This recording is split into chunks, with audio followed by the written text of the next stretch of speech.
Dia sudah secara irasional berpikir bahwa dirinya itu yang paling gitu paling gitu ya. Orang lain itu pasti di bawah. Oke. Sehingga dia tidak akan pernah mengakui kesalahan dirinya. Yes. Timbullah manipulasi.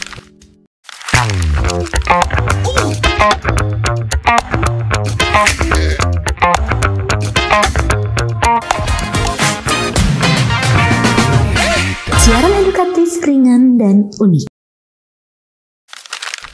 Halo, sayang lagi apa? Aduh, aku tuh dari kemarin khawatir banget gitu loh. Soalnya pas kemarin aku lagi ngeliat kaca tuh, kenapa ya aku tuh kayak kelihatan agak jelek gitu. Padahal kan aku tuh ganteng banget ya harusnya. Terus aku tuh kan pinter gitu loh. Tapi kok pas aku ngeliat ke kaca tuh kayak aku ngerasa ada yang kurang. Tapi menurut kamu aku gak kurang kan? Aman kan ya? Sorry, bentar. Sorry ya, nanti kita telepon lagi ya Beb. Yuk, dadah. Bu, astaga, saya tuh nggak ngelihat kalau ibu ada di sebelah saya. Memang saya sangat kecil jadi nggak terlihat ya. Enggak begitu sih Bu, maksudnya ibu tuh terlihat sangat besar bagi saya yang membuat ibu tuh wah banget gitu loh Bu. Maksudnya jadi ibu badan tuh saya besar. bukan namanya Bu, agak bukan ke arah sana ya. Selamat pagi semuanya. Kita kembali lagi di podcast seru nih. Aduh, mohon maaf banget karena hari ini tuh saya merasa ada masalah yang sangat bergejolak di hati dan pikiran saya Bu dari pagi gitu ya. Jadi saya tuh kayak tadi tuh perlu nelpon pacar saya dulu. Jadi saya tuh mau memastikan bahwa kegantengan saya tuh masih eksis gitu loh Bu sampai sekarang. Nggak boleh. Iya, karena because we have to be a cetar always gitu kan ya. Like every something agak every time like itu berkurang and then like I'm going to be a very sad. Ya gitu. Tapi ngobrol-ngobrol soal kegantengan saya hari ini gitu ya. Kemarin tuh pas saya lagi ngobrol tentang masalah kayak begini ya Bu ya, saya tuh sempat dibilangin sama teman saya kalau saya tuh katanya dasar lu teh NPD. Saya tuh sampai sekarang masih berusaha menebak-nebak Bu sebenarnya. Kenapa orang saya hanya mengagumi kegantengan saya gitu kan? Kenapa saya dibilang NPD gitu? What kind of things ini sebetulnya NPD ini? Tapi sebelum sampai ke sana, saya mau memperkenalkan dulu nih kepada teman-teman semua. Jadi hari ini di podcast seru ini, di obrolan kita yang bakalan seru banget pastinya ini, kita kedatangan tamu yang luar biasa ya ampun. Sampai saya sendiri merasa kayak aduh, ini tuh benar-benar tamu spesial banget. Karena ini datangnya dari Fakultas Psikologi dan ini adalah seseorang yang memiliki keilmuan yang luar biasa. Salah satu dosen dari program studi Psikologi Fakultas Psikologi Universitas Informatika dan Bisnis Indonesia. Asik banget ya. Bersama saya bergabung ada Ibu Astri. Selamat pagi Ibu Astri. Selamat pagi. Mungkin Ibu Astri mau mengomentari kegantengan saya? Ganteng kok. Makasih ya. Lebih ganteng daripada hari kemarin. Karena ya. kebetulan kemarin kita tidak bertemu. Benar. Berarti agak maksa ya sebenarnya ngomongnya ya. Oke, Bu Astri. Saya mau ngobrol nih hari ini sama Bu Astri tentang masalah yang sebetulnya belakangan ini tuh banyak banget anak-anak yang aware dengan masalah-masalah psikologis gitu ya Bu ya. Dan saya tuh agak ngerinya karena banyak banget ya anak-anak zaman sekarang tuh yang ngobrolin tentang masalah psikologis kemudian mengklaim bahwa ada masalah psikologis dalam dirinya atau temannya tanpa tahu bahwa itu tuh sebetulnya adalah gejala tersebut atau bukan gitu. Dan topik bahasan kita pagi ini kayaknya memang lebih mengarah ke NPD nih Bu. Mungkin kita perlu tahu dulu nih NPD ini apa dan apakah jangan-jangan saya tadi tuh masuk kategori NPD ya Bu ya. Tapi atau bisa jadi enggak gitu kan, emang beneran mungkin hanya overconfident probably kan atau gimana. Apa sih Bu sebenarnya Bu Astri NPD itu? Ya, NPD gitu ya, banyak orang bahkan sampai self diagnose gitu. Tapi biasanya yang didiagnose tuh kebetulan orang lainnya. Nah, iya benar. Bukan dirinya ya. Orang lain diklaim ya. Iya benar. Apa sih Bu sebenarnya NPD itu Bu Astri? NPD. Narcissistic Personality Disorder. Namanya udah disorder ya. Sudah gangguan. Gangguan kepribadian narsistik. Sebetulnya ada kepribadian type-nya gitu ya, tipenya narsistik. Dia cenderung lebih confident gitu ya, mengagumi dirinya, menganggap dirinya itu lebih daripada orang lain gitu. Itu kan baik ya, sebenarnya ada positifnya. Ya, benar. Kita perlu orang-orang yang confident untuk bisa memimpin, jadi entertain. Itu perlu kenarsisan gitu ya. Sebenarnya itu bukan hal yang salah. Tapi sudah jadi gangguan, jadi disorder ini kalau hal itu sudah mengganggu kepribadiannya, lalu sudah mengganggu lingkungan dan dirinya sendiri. Dia sudah secara irasional berpikir bahwa dirinya itu yang paling si paling gitu ya. Si paling bahasa anak zaman sekarang ya. Apa-apa harus dia gitu. Dan itu irasional ya, artinya tidak sesuai dengan kenyataan gitu. Udah nggak rasional lagi gitu. Kalau bapak menganggap diri bapak ganteng gitu ya. Kayak tadi ya, misalkan gitu ya, contoh yang sangat baik bukan? Pagi tadi acting yang sangat brilian dari saya ya, luar biasa sekali. Iya, jika itu dibuktikan dengan dia memang ganteng gitu terus memang itu nggak sampai merusak sampai kepribadiannya hidup, gitu. Itu nggak masalah gitu, itu nggak disorder gitu. Mungkin hanya type personality narcissistic. Gitu. Nah, Bu, kadang-kadang tuh kita sulit banget untuk menjembatani atau mencari jalan tengah antara membedakan bahwa this kind of a person tuh udah masuk ke dalam kategori dalam tanda kutip lah ya, korban NPD gitu kan. Artinya dia memang sudah bisa dibilang bahwa dia mungkin terdiagnos NPD gitu kan.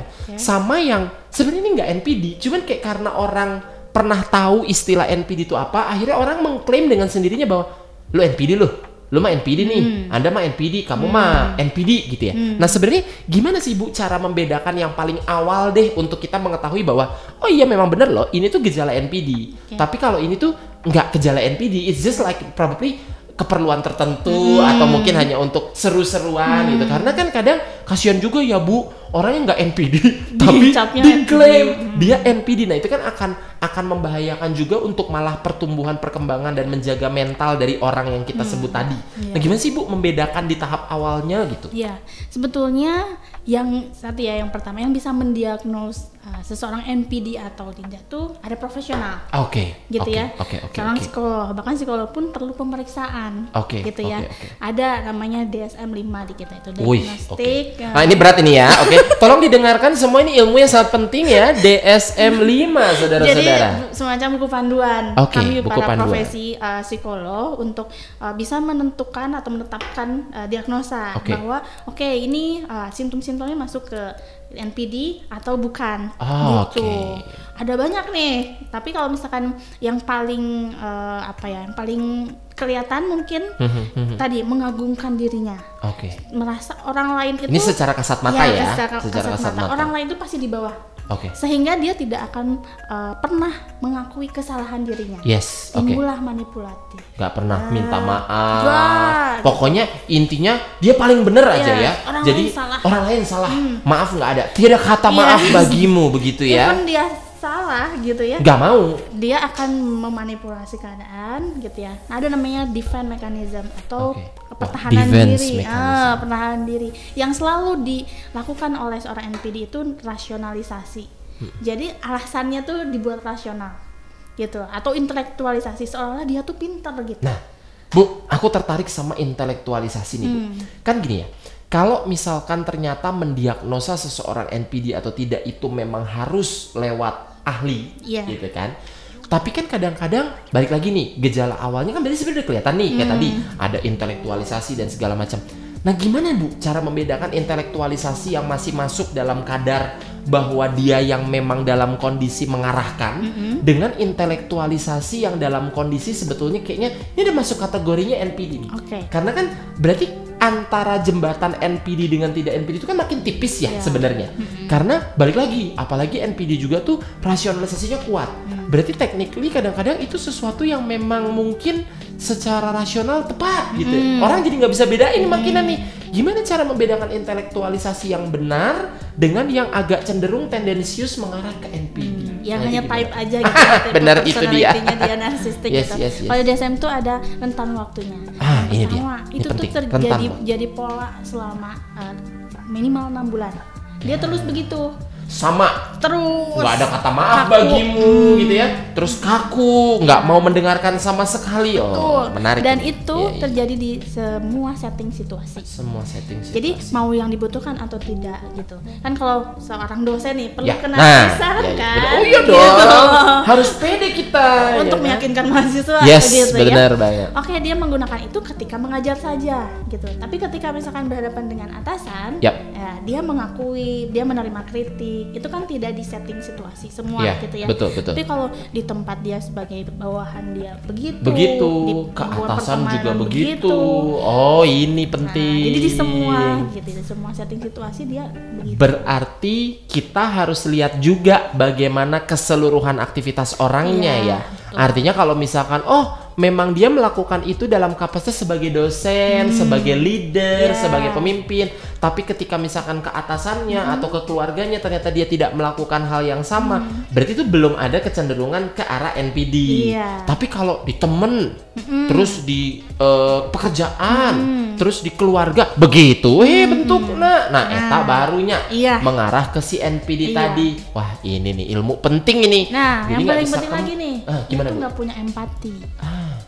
Lack of empathy itu yang mungkin bisa sangat terlihat gitu ya, mendeteksi NPD ini. Jadi misalkan sakit dibiarin aja gitu, nggak boleh sakit, ayo langsung tetap kita harus sekolah, kita belajar ya, sakitnya dibelajar aja, nggak apa-apa gitu ya. Nggak punya nggak bisa merasakan apa yang orang lain rasakan kan, kayak yang benar. Biasanya ini suka banyak kejadian tuh di hubungan yang toksik.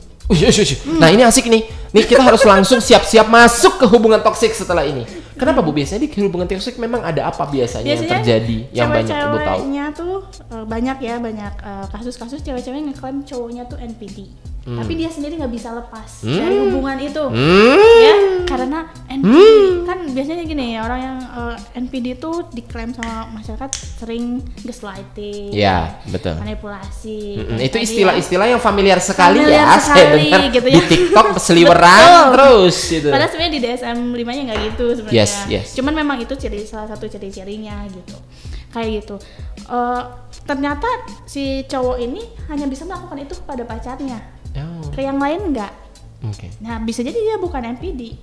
Dia punya dominasi terhadap pasangannya. Gitu. Dan pasangannya mau memfasilitasi gitu. Mungkin dia pasangannya juga dependen sehingga nggak bisa hidup tanpamu gitu ya. Walaupun disakiti berkali-kali. Saya gitu jadi pingin telepon pacar saya beneran Bu, kalau ada. Jadi yang tadi tuh ini kan imitasi. Mohon maaf, ini aja nggak berdering saudara-saudara, ya kan? Bu, gitu. Aku mau tanya lagi gini Bu, sebetulnya kalau kita lihat berarti kesimpulan awal dari pembicaraan kita pagi ini sebetulnya ya namanya kita mau mengklaim seseorang itu NPD atau bahkan mungkin disorder lainnya lah ya dalam situasi psikologi itu kita nggak bisa sembarangan mengklaim ya.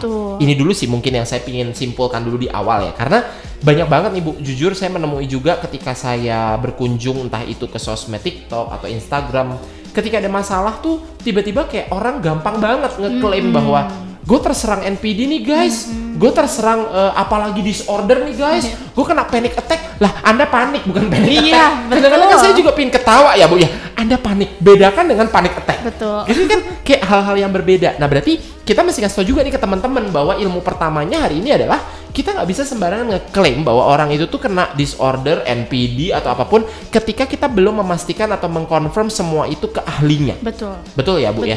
Karena kalau nggak ahli, kadang kita cuma ngeliat gejala awal, tapi bisa jadi gejala awalnya not a big deal gitu ya sebenarnya ya. Ngeri juga ya sebenarnya sosmed ya, bahaya juga ya. Oke, tapi Bu, aku agak tertarik tadi dengan toxic relationship. Berarti kan kadang-kadang kalau kita lihat NPD ini tuh suka mengarah ke berbagai aspek kehidupan kita tanpa kita sadari ketika kita entah itu sudah diklaim menderita NPD atau punya gejala untuk menjadi si NPD tadi.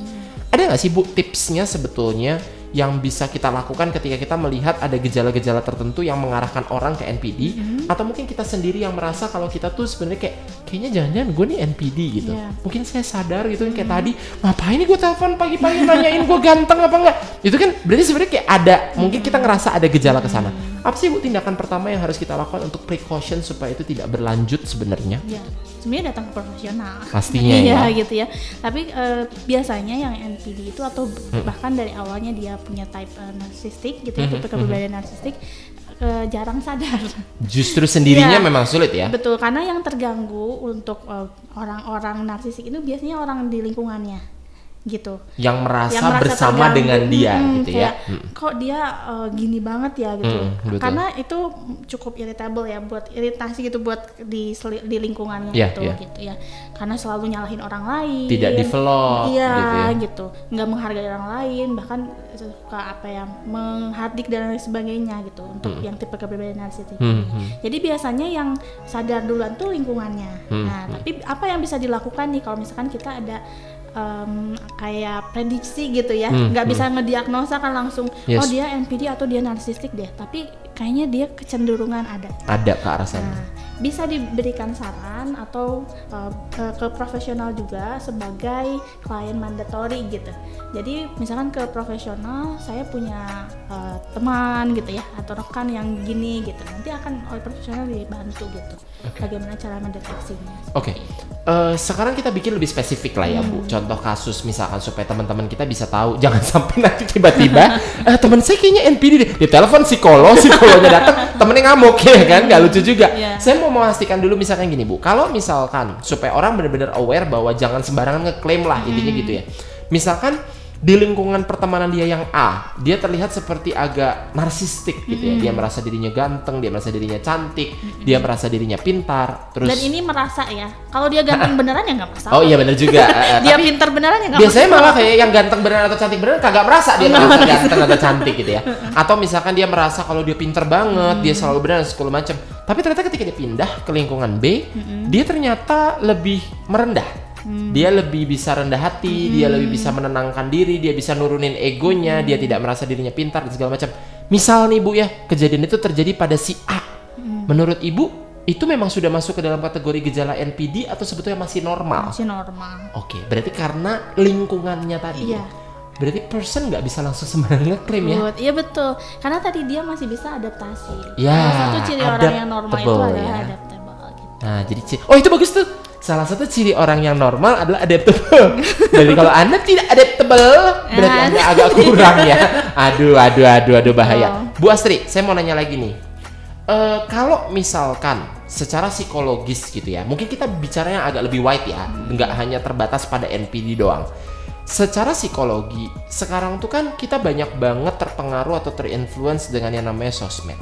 Saya udah nggak bisa ngomong lagi deh Bu, karena apa? Bahkan yang paling mirisnya sebetulnya gitu ya, yang bikin saya agak sedih tuh, ada kemarin kasus yang di berita tuh dikasih tahu bahwa ada orang sampai bunuh diri di live di IG gitu kan.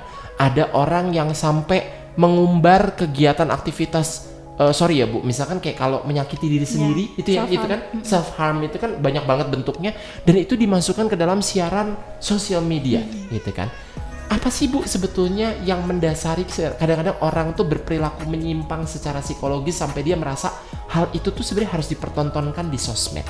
Termasuk kan salah satunya NPD juga. Saya kemarin sempat ngeliat juga sedikit-sedikit survei, kayak ada beberapa konten kreator yang bahkan mengklaim bahwa dirinya tuh, gue kenal loh NPD gitu. Saya sampai bingung kan, kok Anda senang sekali mengklaim dia Anda NPD gitu kan?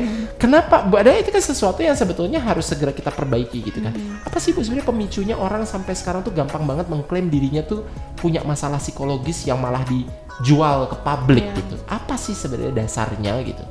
Kalau spesifik seperti itu berarti agak seeking of attention, cari perhatian gitu ya. Ya sebenarnya sesimpel cari perhatian aja mungkin ya. Tapi nggak sesimpel itu. Nggak sesimpel. Nah ini dia.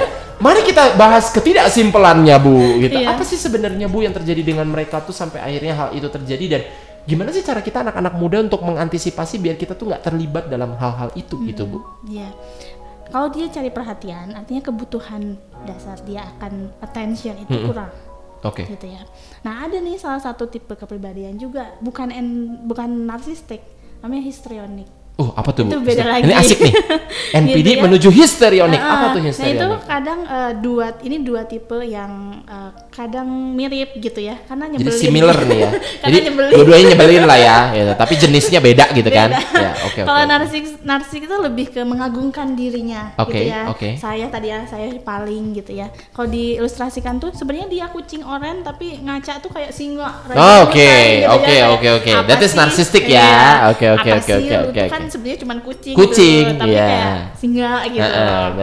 Kalau histrionik itu sebenarnya lebih social butterfly, lebih menyenangkan, ramah gitu. Tapi benar-benar menghisap energi gitu orang. Ya, karena yang dia butuhkan adalah attention, perhatian gitu. Dia sangat ingin jadi pusat perhatian, bukan dengan mengagungkan dirinya, tapi saya ini harus diperhatikan. Gitu, dengan caranya playing victim juga bisa. Jadi manipulasinya beda. Saya sering berurusan dengan orang play victim, Bu. Iya. Saya gini, biasanya ini yang dilakukan oleh para histrionik itu ketika dia self harm divideokan gitu ya. Padahal beda dinamikanya. Orang yang self harm karena masalah psikologis gitu ya, dia melakukannya secara tidak sadar. Maka tidak akan ada kesempatan dia untuk merekam gitu. Orang yang depresi misalnya, dia secara nggak sadar ambil pisau kemudian menyakiti dirinya. Tapi orang yang dasarnya histrionik, dia rekam dulu baru self harm gitu. Unik ya. Dengan tujuan mendapatkan atensi tadi gitu. Ditambah pengetahuan mungkin yang banyak ya. Oh, ini namanya histrionik dan lain sebagainya. Setelah direkam, dia dapat nih perhatian itu. Banyak yang iba. Terus dia nge-live, aku mendukungmu gitu ya. Banyak netizen yang ada di pihak dia gitu. Netizennya juga ngomen lagi udah tahu begitu loh, komen pula kan. Iya. Ya positifnya kan sebenarnya aware ya dengan kesehatan mental. Betul, positifnya aware. Dan mereka mendukung gitu. Tapi yang histeria ini akan menggunakan itu sebagai penguat. Media penguat dia perilakunya gitu kan. itu akan diulang gitu. Ini juga bisa kan kalau dalam orang pasangan gitu ya. Kamu kalau putusin aku bunuh diri gitu ya. Nah itu kan sebenarnya bukan dinamikanya bukan karena dia gangguan sehingga ingin belum tentu ya ke arah sana, tapi supaya dapat perhatian dari orang tersebut. Betul. Berarti sebenarnya bisa nggak sih Bu kalau kesimpulannya gini bahwa histrionik tadi dengan NPD itu sebetulnya kayak hampir kontradiktifnya ya? Dengan kecenderungan yang sama, cara yang berbeda, dampak yang ditimbulkan juga jadi agak beda gitu ya. Kalau misalkan NPD kan lebih merasa dirinya diagung-agungkan, tapi kalau misalkan untuk yang histrionik justru dia tidak mengagungkan dirinya, tapi melihatkan sisi kelemahannya untuk mendapatkan atensi orang gitu ya. Wah susah juga ya Bu ya. Jadi sebenarnya masalah psikologis itu memang banyak aspeknya ya, tapi kita juga nggak bisa sembarangan ngeklaim. Balik lagi ke situ kan ya. Tapi di samping itu ya, supaya orang tuh nggak nganggap negatif dua tipe ini. Yes. Mungkin itu ciri ya, salah satu ciri dari histrionik dan narsistik. Ya, tapi ada ciri positifnya juga. Yang tadi narsistik confident. Dia bisa persuasi. Dia bisa membuat orang lain tuh percaya. Gitu ya. Bagus nih untuk di marketing, punya kepribadian narsistik gitu ya. Untuk Oke. Jadi for businesses-nya juga ada ya, benar-benar. Jadi nggak usah sedih kalau kamu punya kepribadian narsistik, itu bagus gitu di posisi yang tepat ya, di situasi yang tepat. Yang histrionik juga itu bagus untuk entertain gitu. Dia bisa membuat orang lain tahu bagaimana terhibur gitu ya. Menarik perhatian orang lain. Betul. Dan sebenarnya sangat lembut, ramah gitu orang yang histrionik ini. Jadi nggak usah dibenci gitu. Nah yang tadi yang jadi masalah adalah ketika sudah menjadi disorder. Nah itu dia. Jadi sebenarnya kesimpulannya nggak salah person to have a narcissistic things-nya dalam diri dia, atau mungkin histrionik tadi gitu. Jadi sebenarnya semua kondisi psikologis itu baik adanya, dan itu yang menjadikan manusia adalah manusia. Berbeda, gitu ya. Tetapi di sisi lain kalau dia sudah sampai masuk ke level disorder, disitulah problem tuh biasanya baru muncul. Gitu ya. Jadi kita yang membatasi sendiri. Becoming narcissistic sometimes necessary, itu perlu. Tapi hanya sampai batas tertentu. Tapi kalau misalkan over narcissistic itu become jadi disorder. Kalau disorder ini baru bahaya. Jadi jangan sampai nanti jangan-jangan setelah nonton malah jadi ada yang hobinya ngehibur orang malu-maluin, jadi nggak, dia malu-malu kan? Iya, permisi, selamat siang. Jangan dong ya. Jadi artinya ada sisi positifnya. Oke, menarik banget Bu. Tapi saya punya satu pertanyaan terakhir nih Bu Astri. Sebenarnya pertanyaan ini mungkin juga ditanyakan oleh banyak anak-anak remaja zaman sekarang. Ibu tuh ngerasa nggak sih Bu, kalau misalkan di zaman mungkin era tahun sebelum 2000-an lah ya, kita sebut mungkin before Gen Z, kita tuh kan di sosmed tuh banyak banget mempermasalahkan ya, Gen Z di compare sama Gen milenial ya kan? Kan lucu-lucu Bu, kadang-kadang di TikTok tuh ada yang kontennya bahkan kayak Gen Z lagi kerja gimana, Gen Y gimana, Gen X gimana, terus milenial gimana. Dan kalau kita lihat comparison itu emang kadang-kadang lucu, tapi kadang-kadang mungkin ada sebagian yang merasa bener ya, emang begini ya gitu. Nah aku tuh mau nanya ini sebenarnya Bu, apakah memang disorder ini termasuk yang lagi kita bahas pagi ini gitu ya, NPD ini, itu dipengaruhi juga oleh faktor generasi atau faktor pembentuk generasinya.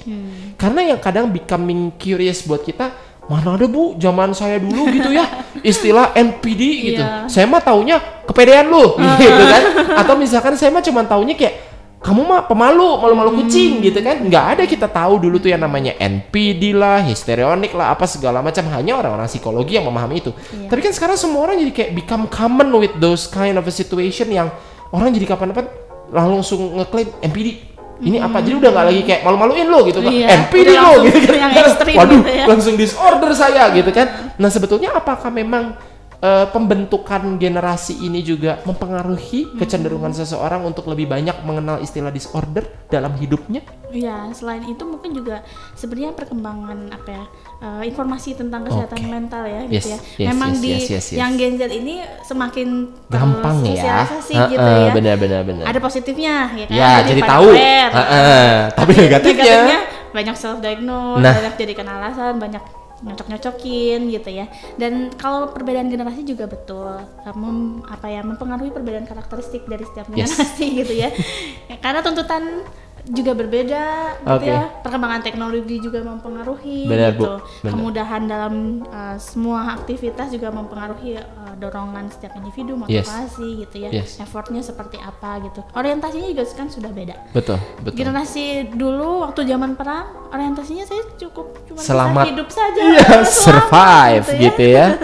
Gitu. Berkembang lagi gitu generasi milenial gitu dengan orang tuanya yang pola asuhnya sudah mulai berubah. Iya. Yang penting masih ada disiplin nih, tapi udah mulai tercampur teknologi. Jadi PNS gitu ya, itu betul.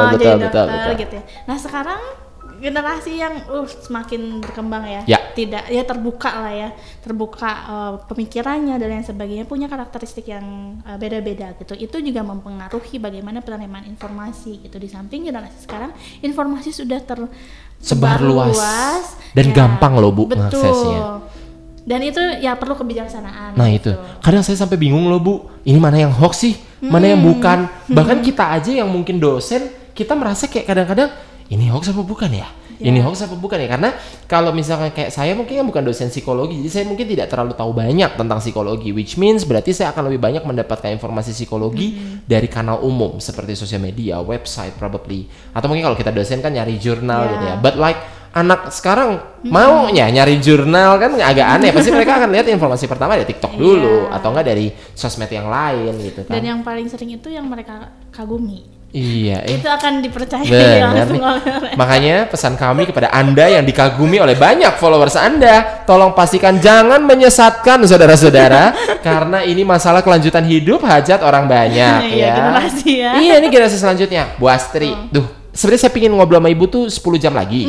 Tapi kan karena memang keterbatasan waktu juga nih Bu, saya minta dong Bu satu aja tips terakhir dari seorang Bu Astri nih, dosen psikologi Universitas Informatika dan Bisnis Indonesia. Apa sih Bu yang bisa membantu generasi muda kita sekarang supaya tidak gampang self-diagnose dan juga pastinya tidak gampang menyebarluaskan informasi-informasi yang tidak mereka ketahui pasti gitu loh Bu.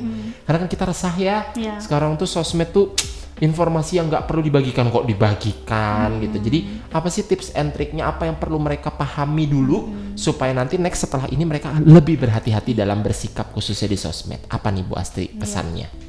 Kendalikan, jangan impulsif. Gitu. Tuh dengerin, no impulsive things everybody. Iya, jangan mudah menilai gitu ya. Informasi mungkin diserap dulu, bijaksana gitu ya dalam share juga. Mungkin di perkuliahan dosen-dosen juga sering membuat tugas project apa gitu ya. Tapi untuk bisa di-share itu harus bisa dipertanggungjawabkan. Artinya informasi yang kita dapat juga adalah dari sumber yang bisa dipertanggungjawabkan. Berarti ingat tuh teman-teman, kita pastikan dulu ketika kita mau melakukan sesuatu, tenangkan hati, pikiran dan jiwa. Jangan impulsif. Itu digaris bawahi, di bold, di underline ya saudara-saudara. Karena kadang memang betul ya Bu, sebagian besar orang tuh memunculkan masalah dalam hidup itu karena dia terlalu impulsif dalam segala hal. Dan termasuknya di sosial media juga ya. Terlalu gampang share perasaan, ketik tanpa disadari ternyata ketikannya itu membawa dampak yang sangat besar buat hidup dia. Terima kasih banyak Bu Astri. Senang sekali. Hari ini kita kedatangan tamu spesial nih dari psikologi pastinya. Tepuk tangan semuanya.